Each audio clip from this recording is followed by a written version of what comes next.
Hey there. Subscribe to my channel. And also press this bell icon. आज calendar chapter नया शुरू किया है। एक सामान्य वर्ष में दिन कितने होते हैं? 365 दिन। एक सामान्य वर्ष में दिन कितने होते हैं? 365 दिन। और एक लीप वर्ष में, या लीप वर्ष या आदि वर्ष दोनों कह सकते हैं, में 366 दिन होता है। ये खेल 29 फरवरी और 28 फरवरी का है। 29 फरवरी साल में 4 साल में एक बार आती है।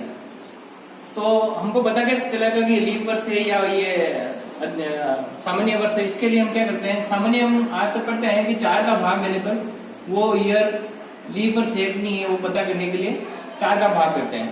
तो 4 का भाग 2004 में जाता है तो ये लीप वर्ष होगा। जैसे 2008 है, अगर इसमें 4 का पूरा भाग जा रहा है तो ये लीप वर्ष होगा। लेकिन कभी कभी क्या होता है, जैसे ये 1900 ईयर है, ये लीप वर्ष है कि नहीं है, इसका पता करने के लिए हम 4 का भाग तो पूरा जाएगा इसमें, लेकिन ये लीप वर्ष है ही नहीं। 1900 देख लो आप, 4 का भाग इसमें पूरा जाएगा, फिर भी ये लीप वर्ष नहीं है। तो इस चीज का पता करने के लिए एक चीज है, वो मैंने आपको नोट्स में लिखी है कि अगर वर्ष में 4 का भाग दे, शेषफल 0 बचे, तो एक वर्ष वो वर्ष लीप वर्ष होगा। लेकिन जिस वर्ष के पीछे 00 शताब्दी वर्ष हैं, उनको 400 से भाग देंगे। मतलब जिसके पीछे 00 है उसको हमको 400 से भाग देना पड़ेगा, तभी हमको पता चलेगा कि ये लीप वर्ष है कि नहीं। इससे क्या समझ में आया हमारा कि जिस शताब्दी या जिस वर्ष के पीछे 00 है उसको 400 से भाग देने पर ही पता चलेगा कि वो लीप वर्ष है कि 400 से भाग देंगे। और अगर शेषफल 0 बचे तो वो शताब्दी लीप वर्ष होगा, वो वर्ष लीप वर्ष होगा। और अगर जिसके पीछे 0 नहीं है उसको हम 4 से भाग देंगे, और अगर शेषफल 0 बचे तो वो लीप वर्ष होगा। जैसे 1900 में 400 का भाग देंगे, 1900 में 400 का भाग दो, 4 चौक 16,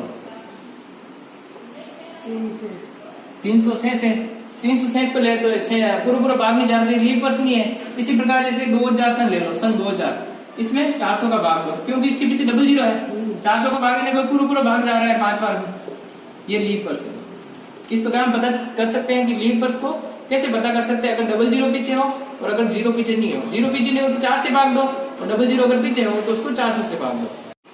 जैसे आपको पता है कि लीप वर्ष और सामान्य वर्ष, जैसे लीप वर्ष में 366 दिन होते हैं और सामान्य वर्ष में 365 दिन होते हैं। तो मैं पूछ रहा हूँ कि 100 साल में लीप वर्ष कितने होते हैं? 100 साल में लीप वर्ष कितना है, वो 100 साल में सामान्य वर्ष कितना है।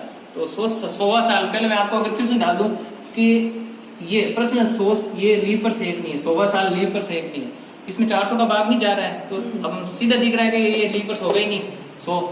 तो क्या देखते हैं, पहले 99 में 4 का भाग दे दो, 2 बार जाएगा 8 बचा 19, 4 बार भाग 16 बचा 3, मतलब 24 साल है जो साल में लीप वर्ष बच गए। तो 100 साल में 24 वर्ष तो लीप वर्ष है, तो सीधा दिख रहा है कि सामान्य वर्ष 76 वर्ष होगा। लीप वर्ष का मतलब क्या होता है? 29 फरवरी की दीवार है। 100 साल में 29 फरवरी की दीवार है, तो सीधी 29 फरवरी 24 बार है। अगर ये भी पूछ ले 100 साल में लीप वर्ष कितने, तो भी 24 है। अगर ये पूछ ले 100 साल में 29 फरवरी कितनी बार आती है, तो 24 बार आती है। और 28 फरवरी तो हर बार आएगी, लेकिन सामान्य वर्ष ये लीप वर्ष हो गया, 24 बार लीप वर्ष 100 साल में। और इसी प्रकार ये 76 वर्ष सामान्य वर्ष हो गए। और क्या एक चीज है, जैसे अगर आपको ऐसे पूछ ले कि 400 साल में लीप वर्ष कितने आते हैं, 400 साल में लीप वर्ष कितने, ये सवाल करने के लिए तो आपको पता है कि 100 साल में लीप वर्ष कितने आते हैं? 24। पहला साल ये हो गया, दूसरा साल उसमें भी 24, तीसरा साल उसमें भी 24, अब चौथा साल 400वां साल। आपको बताओ एक मिनट कि ये 400 है, ये लीप वर्ष है कि नहीं है? क्योंकि इसमें 400 का भाग पूरा जा रहा है, इसके पीछे 00 है, ये 400 का पूरा जा रहा है। तो ये चौथा साल, ये जो 400वां साल होगा, 100 साल के पीरियड में 24 लीप वर्ष, 200 साल के पीरियड में और 24, ये 50 हो गए, 300 साल के पीरियड में और 24 72 हो गए, और चौथे साल में 25 लीप वर्ष हो गए। क्यों कि ये जो 400वां साल है ना, ये खुद लीप वर्ष है, तो इस 25 ये हो जाएंगे। अब जोड़ लो 400 साल में कितने लीप वर्ष है? 57, 24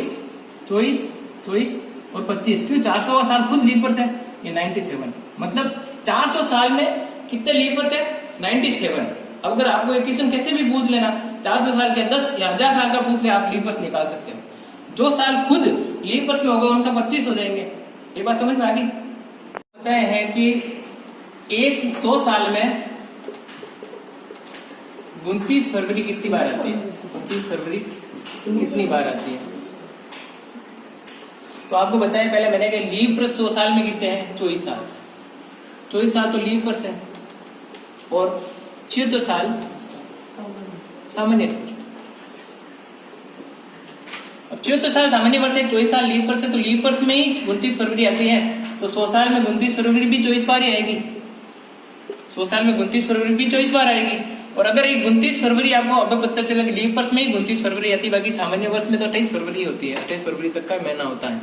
इससे पता चल रहा है 29 फरवरी 24 साल 100 वर्ष में 24 बार ही 29 फरवरी आती है। अगर आपको ये सवाल चेंज करके ये बोल दें कि 100 साल में 29 तारीख कितनी बार आती है, 29 तारीख कितनी बार आती है, तो आपको पता है कि 24 साल तो लीप वर्ष है और ये 76 साल है जो सामान्य वर्ष है।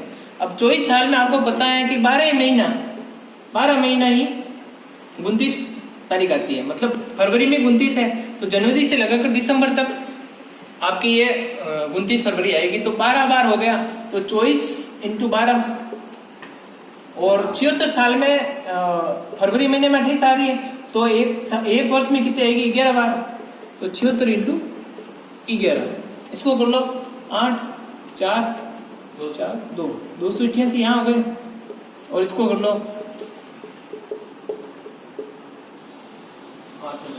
836 यहाँ हो गए। अब इन दोनों को जोड़ लो, 288 प्लस 836 14 11 24, इसकी काउंटिंग हो गई। मतलब 1124 बार 100 साल में 29 तारीख आएगी। ये आपको समझ में आ गया कैसे कि 24 साल लीप वर्ष होते उसमें तो 12 बार आएगी 29 तारीख, और 76 साल में 11 बार आएगी क्योंकि 28 फरवरी तक का महीना होता।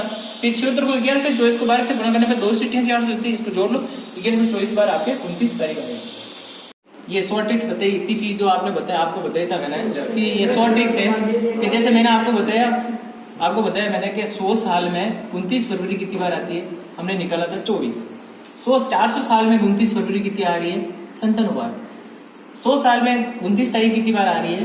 1124 बार, हमने निकाला पीछे आपको बताया। 400 साल में 29 तारीख कितनी बार आ रही है? 4497। अब आपको ये याद सीधा हो जाएगा। इन टाइप के सिर्फ 4 इक्वेशन पूछ रहे हैं, तो आपको अगर पूछ ले तो 29 फरवरी कितनी बार है? 24 बार। 29 तारीख कितनी? 1124, ये 24 कॉमन हो गए, याद हो जाएंगे आपको।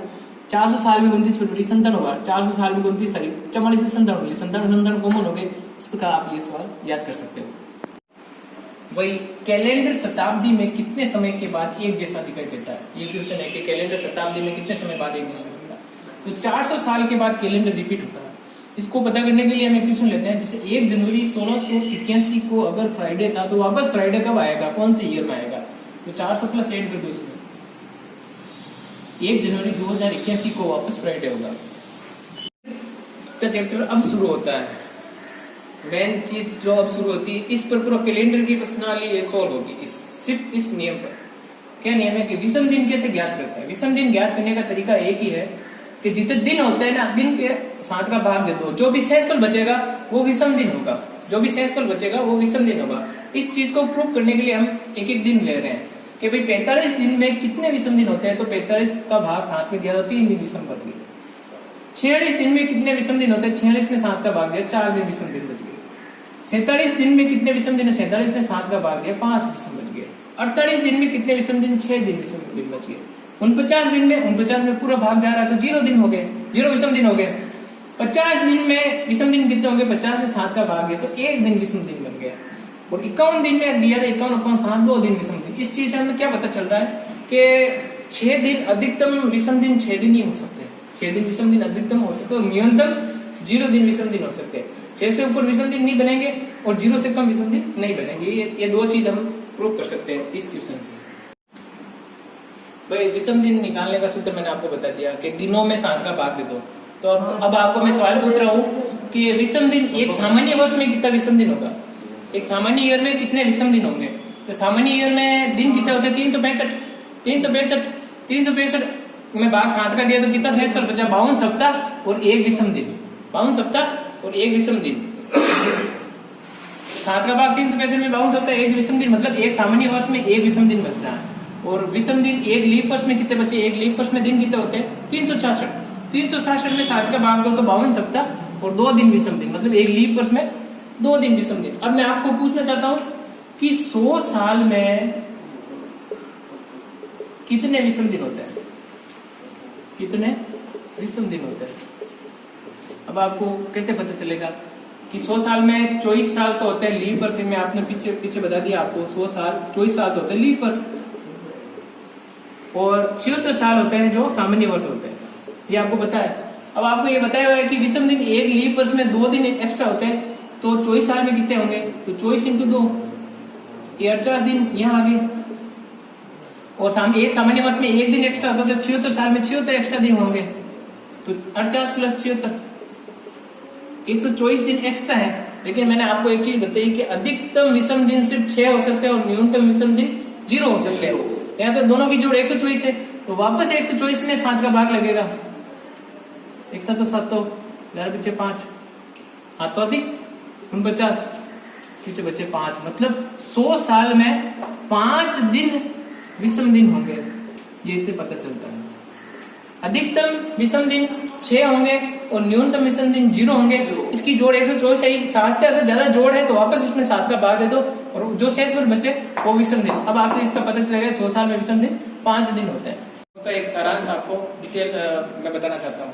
जैसे एक वीक में 7 डेज होते हैं, एक सामान्य वर्ष में 365 दिन होते हैं, एक लीप वर्ष में 366 दिन होते हैं। सप्ताह का पहला दिन सोमवार से शुरू होता है। पहले कैलेंडर का पहला दिन, जिस दिन कैलेंडर बना उस दिन पहला दिन सोमवार था। साधारण वर्ष को उदाहरण देख लो आप, साधारण वर्ष में जैसे 2013 में 4 का भाग नहीं जा रहा है तो ये साधारण वर्ष है। 2017 में 4 का भाग नहीं जा रहा है तो ये साधारण वर्ष है। 1995 में 4 का भाग नहीं जा रहा है, 1857 में 4 का भाग, इनमें देख लो आपको मैंने जो एग्जाम्पल लिखे इसमें 4 का भाग नहीं जा रहा है, ये साधारण वर्ष है। अब ये लीप वर्ष देखो, 2012 में 4 का भाग पूरा जा रहा है, 16 में जा रहा है, 96 में जा रहा है, 88 में जा रहा है, 52 में जा रहा है और 04 में जा रहा है 4 का भाग, तो ये लीप वर्ष हो गए। लीप वर्ष मतलब 29 फरवरी, इस ईयर में 29 फरवरी है और 366 दिन है। अब शताब्दी में सामान्य वर्ष, कभी कभी कहते हैं 4 का भाग पूरा जाए तो शताब्दी हो जाए लीप वर्ष, लेकिन इसमें 4 का भाग भी जाएगा लेकिन ये लीप वर्ष नहीं है। क्यों नहीं है, ये 00 आ गया, मतलब 00 शताब्दी, इसमें 400 का भाग देंगे, 400 का भाग पूरा जाए तो ये लीप वर्ष होंगे, लेकिन इसमें 400 का भाग नहीं जा रहा है। 1100 में, 1300 में, 1500 में, 1700 में, 1900 में देख लो, इसमें 400 का भाग नहीं जाएगा, तो ये शताब्दी में सामान्य वर्ष ये है। अब देख लो शताब्दी में लीप वर्ष, 1200 में 400 का भाग जा रहा है, 800 में जा रहा है, 1600 में जा रहा है, 2000 में जा रहा है, 2400 में जा रहा है, 400 में जा रहा है, 2800 में, इसमें 400 का भाग जा रहा है, तो ये शताब्दी में लीप वर्ष होंगे। अब एक सवाल और था, 100 साल में लीप वर्ष या 29 फरवरी कितनी बार आती है, मैंने आपको पढ़ाया है 24 बार, ठीक है। 400 साल में लीप वर्ष या 29 फरवरी कितनी बार आती है, 97 बार। 100 साल में 29 तारीख कितनी है, ये निकाल के देखी थी हमने, 1124। 400 साल में 29 तारीख कितनी है, ये भी निकाल के देखी, 144497। विषम दिन का सूत्र क्या लिखा हमने, total number of days upon 7, कुल दिनों की संख्या अपॉन 7, तो शेष कुल बचा वही विषम दिन कहलाता है। अधिकतम विषम दिन हमको पता है, निकाल के देखा 06, ठीक है। न्यूनतम विषम दिन 0। एक सामान्य वर्ष में कितने दिन होते हैं, विषम दिन कितने होते हैं, 1, और एक लीप वर्ष में कितने विषम दिन होते हैं, 2।